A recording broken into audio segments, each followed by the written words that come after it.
Hello, everyone, and welcome to another episode of Selling Greenville, your favorite real estate podcast here in Greenville, South Carolina. I'm your host, as always, Stan McCune, realtor right here in Greenville, South Carolina. And if you need a realtor in the Greenville area, you can find all of my contact information in the show notes. And please, or if you just want to talk about the show, okay, feel free to reach out that way as well. Please, as a reminder, as always, like the show, subscribe to the show so you don't miss it in the future, support it, leave a little review, rating, any of those things. I would greatly appreciate it from you guys. Today I'm going to be showing you guys some new technology that was released by the Greater Greenville Association of Realtors just this past week. Now, I'm recording this on Labor Day, actually, so happy belated Labor Day. I'm recording this on Labor Day.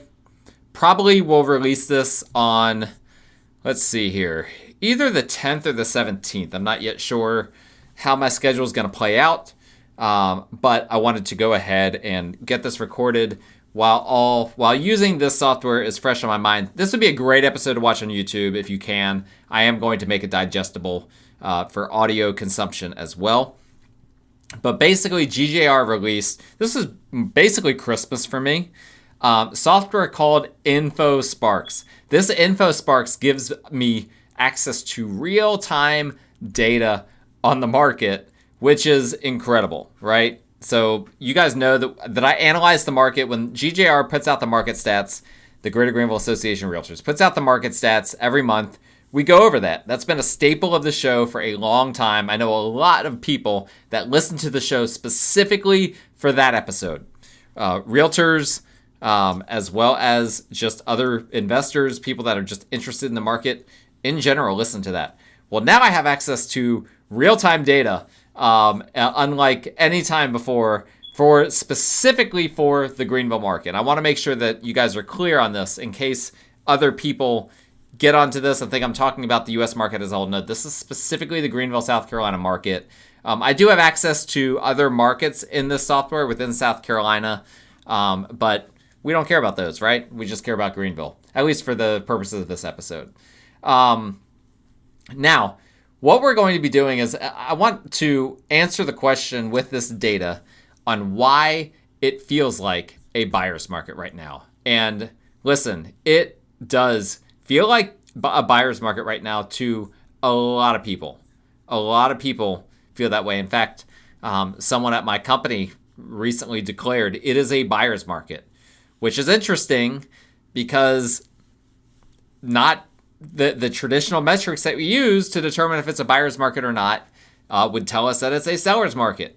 It doesn't feel that way. Why? Why does the way it feel not match up with the data? Well, I've hinted to you guys and talked to you guys for a while about that I believe that new home construction is playing a role in that, and I'm going to prove it on this episode. Now, before we dive into the data, which if you're looking on YouTube, you can already get a little bit of a glimpse and a preview of what I'm looking at.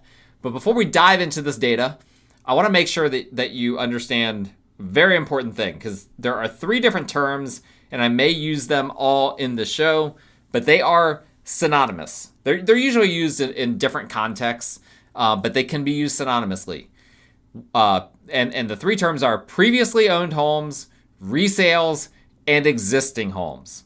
Those all speak to the same thing, and they all speak of the same thing, which is any home that is sold that is not new construction, okay? It could be called a previously owned home, it could be called a resale, it could be called an existing home.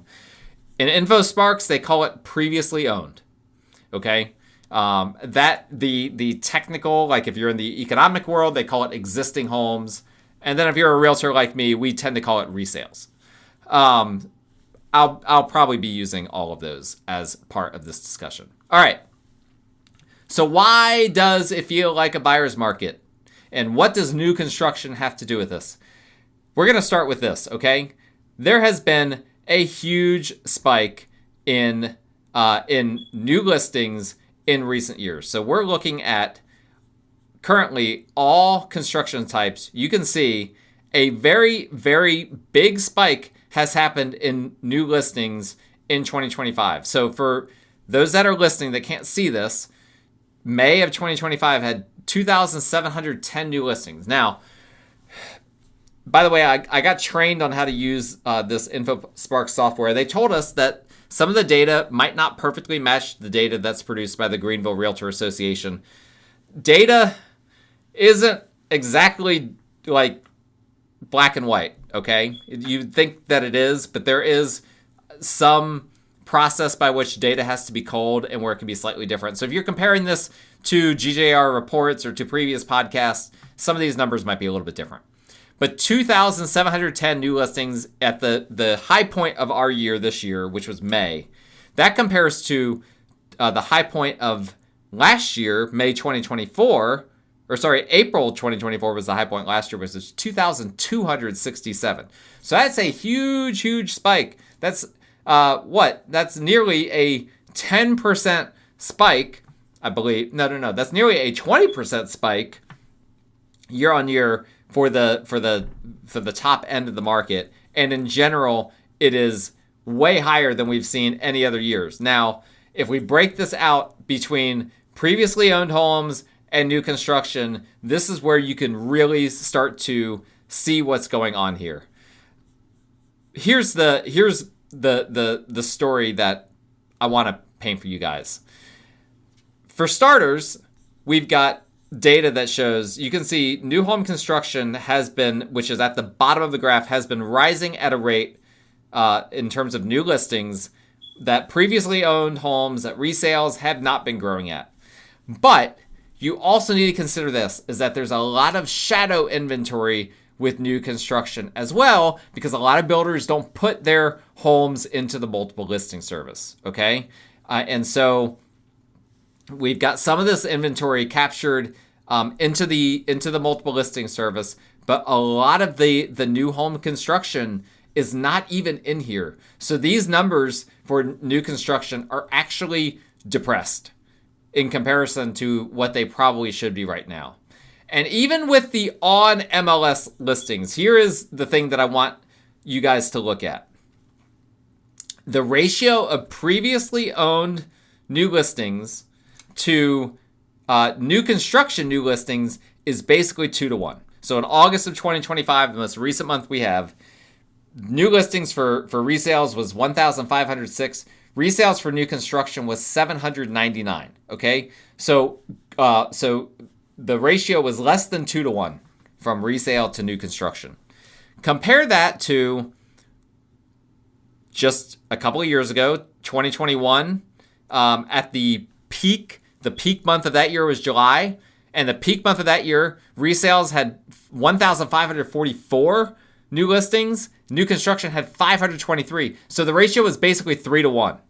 And that tracks for many, many months up until the past few years. If you go back even further, the ratio was even higher, like April of 2016, which was the high point of that year, 2016.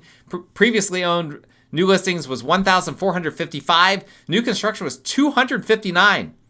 Okay, that is a huge, huge, huge difference. So historically, the ratio had been more like 4-to-1 or 5-to-1, and now it's 2-to-1. For every two homes, for every two resales that come on the market, one new construction home is coming on the market. And this is creating a massive impact. Here's the other thing that we need to consider here, okay? So August of 2025, again, I already said there were 1,506 resale new listings. Let's compare that to, I don't know, let's go back 10 years to August 2015. August 2015 had 1,210 homes that were resales that came on the market. Okay, so a difference of, oh gosh, I don't know what the percent is here. Hold on, that's about a, let's just call it a 20-ish% increase. Okay, it's not a huge increase over the course of 10 years. But if you look at August 2025 for new construction, it was 799. You look at August 2015, new construction was 250.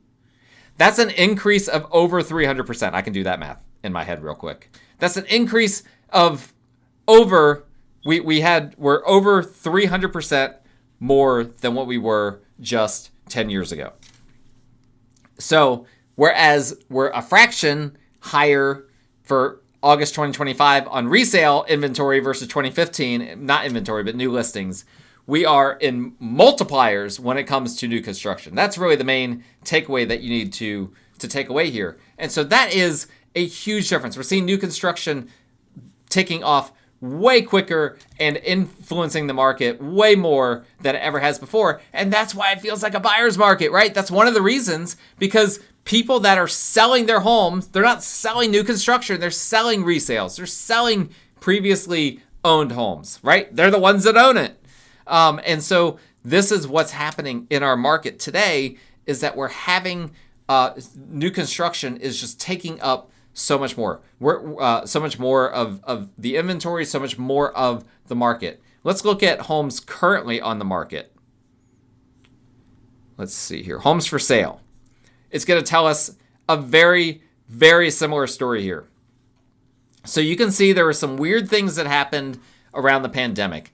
That was we just had no inventory at all, right, around the pandemic. Basically, toss out that data. Let's just look at again, August 2025. Previously owned homes, we have 3,423 for sale, according to this data. New construction, 2,201. Okay, so the gap between them is, there's basically a 1,200 and change inventory gap between them. And how has that changed from previous years? Well, basically, if you go back to when the market was like healthier, back in like 2017, back in 2016, the ratio of, again, resales to new construction traditionally was way more than 2-to-1 when it came to active inventory. But right now where we're at again, 3,400 compared to 2,200 resales to new construction. That's less than a 2-to-1 ratio. We have had a higher ratio for a long time until things got really tight during the pandemic, and they are still really tight, okay, in that regards. The ratio, the percentage of homes that are currently for sale on the market, it's one of the highest ratios of new construction versus previously owned homes that we've ever seen. And, here you can see the chart is still going up. It still appears perhaps that it's continuing to go up in the month of August into September for new construction, whereas it appears that we've already peaked. We already peaked in July for previously owned homes. So we could see this margin get even tighter.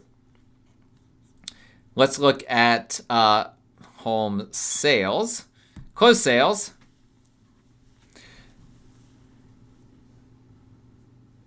All right, now this one is one of the most interesting ones to me, because if you look at this, you can see, again, if you're on YouTube, you can see very clearly that the existing homes sales peaked in June 2021 and have basically been going down since then. Now, 2025 was better than the last 2 years in terms of at least our peak, but it's nowhere near what we saw in June 2021. Contrast that with new construction, which had their highest month all time in terms of closed sales this year in March 2025, and this entire year has been elevated. And the March, we're seeing seasonality in the month of August.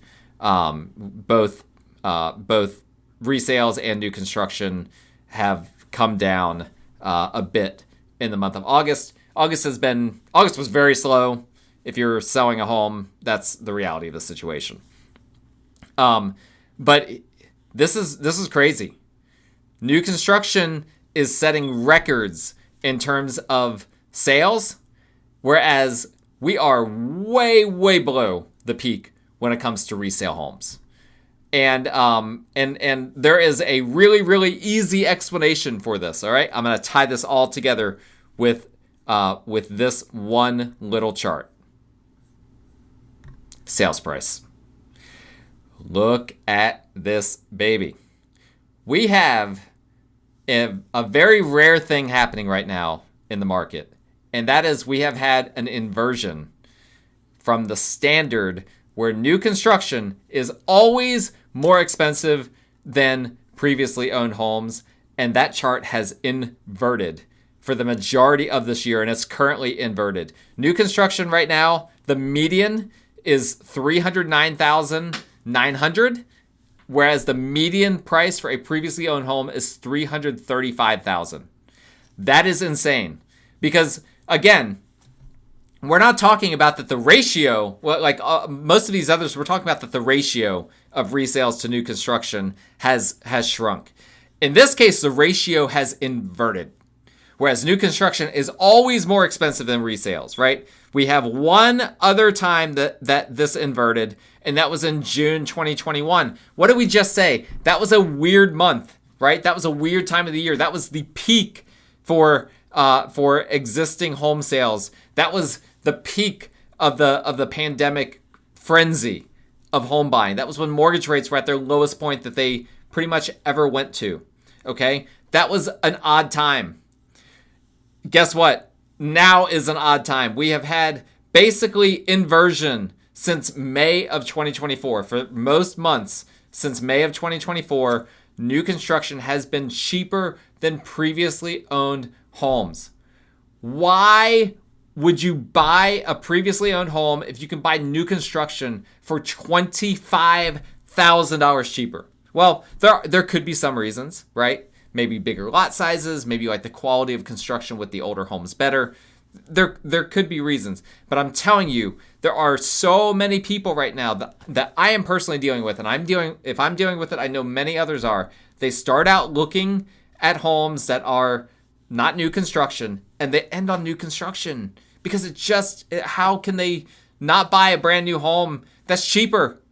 And unless the new construction simply doesn't match what they're looking for, which is mostly people that want no HOA or that want more land, or that, are very picky about the quality of construction or want a crawl space versus a slab, things like that.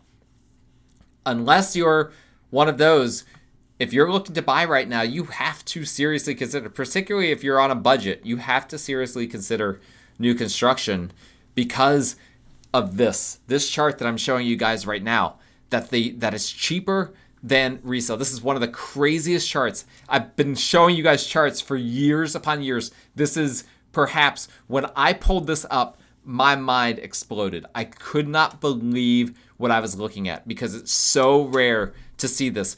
I'm going back all the way to 2008. It's never happened.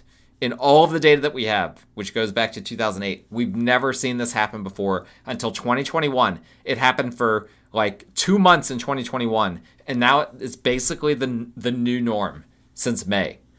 Crazy, crazy time to be doing real estate. All right, I'm not done yet though. We're going to look at months supply of inventory. And this is another one that's pretty interesting, okay? Now, you'll see here, this is the chart that was inverted for a time, but back in the Great Recession. So this chart inverted, and I'll explain the inversion here in a second. It inverted during the Great Recession, and then it uninverted right around 2014. So what it normally should show, normally months supply for new construction is higher than previously owned homes. Normally there's more supply in comparison to the demand for new construction than there is for previously owned homes. The only time that wasn't the case was during the global financial crisis, when there was greater supply versus the demand for previously owned homes than new construction. There's a simple reason for that. Builders can stop building. They can create their own supply and demand dynamics by simply saying, you know what, nobody's buying right now, we're going to stop building. Whereas people that need to move still have to put their home on the market. And so this is a dynamic that we see, is that, during the global financial crisis, new construction had fewer months of supply than previously owned homes, but it went back to normal, and the normal trend is that builders, they build up their supply a little bit, and then and then let it sell out, and then they'll build up some more supply. And, the standard that we had for a long time was that previously owned homes had around 3 months of inventory, and new construction had around 6 months of inventory.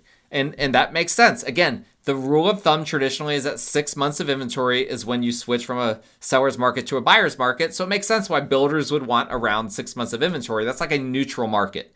That's a good balance to find. Well, guess what we're at now? We're now at previously owned homes are at 3.6 months of inventory. New construction's at 4.3. Now, here's why that's really alarming.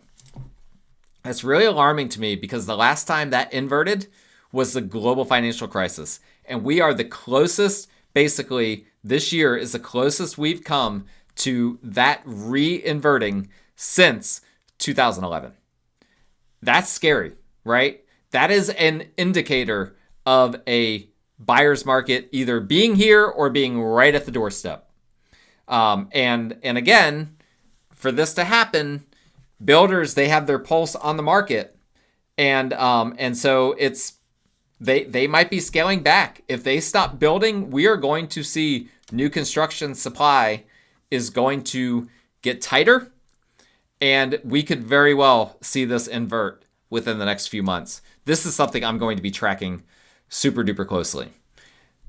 And this is what I keep telling you guys, okay? I know that this has been an interesting time to do real estate, and there's a lot of conflicting and competing opinions out there.